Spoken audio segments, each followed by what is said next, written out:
procedura të dhënies naftës pa akcizë e pastaj pa lek fare është Partia Socialiste edhe qeveritë e saj Nano edhe Rama. Në qoftë se do i qëndrojmë logjikës që shqiptarët kanë ikur dhe një arsye shumë e rëndësishme është nafta, atëherë i bie të kenë ikur shumë herët me 2 periudha komplet të tjera. Kështu që logjika është gjëja më e mirë që duhet funksionojë në parlament. Megjithatë unë nuk u çova për këtë, u çova për tjetër hall. 2 familje përcollën sot pa kthim shpirtin e tyre. Kush ka fëmijë e di fare mirë se ç'do të thotë që të përcjellësh shpirtin tënd. Një tretë në fillim ishte në betejë për jetën dhe tani për rehabilitimin e një traume të rëndë që nuk do të jetë më fizike, por mbi të gjitha do të jetë emocionale edhe mentale. E gjitha pasojë e një krimi, përsëris krimi të rëndë në një rrugë lagjeje, vrasje me dashje për mua dhe asnjëherë aksident apo shkelje e rregullave të qarkullimit rrugor. Një ngjarje e përsëritur në rrugë kombëtare apo rrugë shpejtësie, por edhe në rrugë vendore, qytetesh, po edhe lagjesh, madje edhe fshatrash. Dje kam publikuar një video të aksidentit, ashtu siç ndodhi, thellësisht, reale, pa censuruar asgjë. Me një arsye, refuzimin për ta normalizuar një krim të tillë. Në fakt, baza ligjore që ne kemi, kodi rrugor në fillim, e pastaj kodi penal e normalizojnë një krim të tillë. Në një standard krejtësisht po e përsëris normalizues. Një i pirë, jo thjesht i deur, është një stad akoma më i lartë ai, po një i pirë. Për më keq, pastaj një i deur që ngjet një makinë në rrugë, ndalohet, shoqërohet, dërgohet në paraburgim. Thuaj se në çdo rast praktikisht është liruar apo lirohet pas 2 ditësh. Procedimi i tij vazhdon në liri.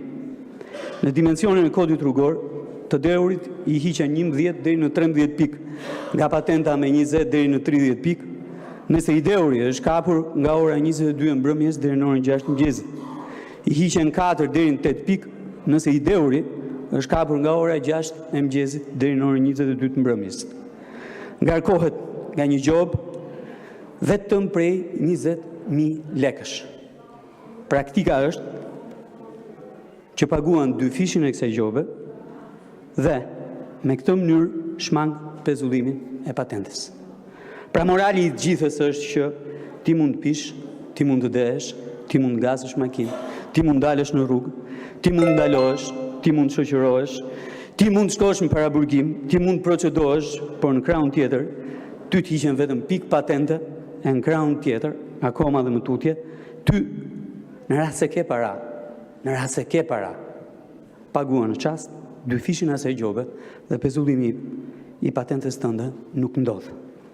E bën një herë, e bën 2 herë, në mënyrë të përsëritur shkon deri në 18 muaj ndalim apo pezullim të patentes, në rast se e bën 3 herë, po prap shkon në ato logjik që thash.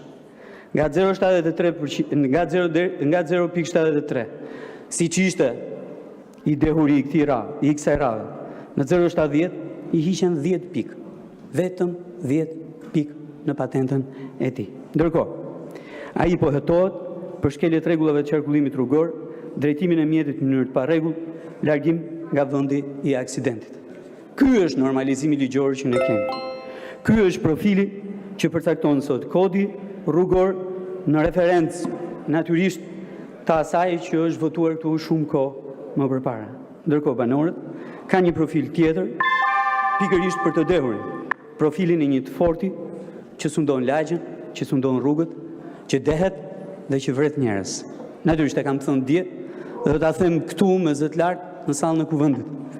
Kjo nuk është shkelje e rregullave të qarkullimit rrugor.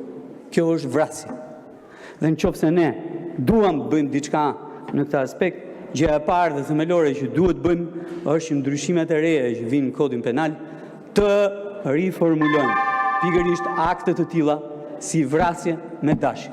Një i deur që ngjet makinën edhe kur ndalohet nga ligji, hyn në rrugë për të vrarë e për të vrarë me dashje. Faleminderit. Zoti Klliçi, keni fjalën.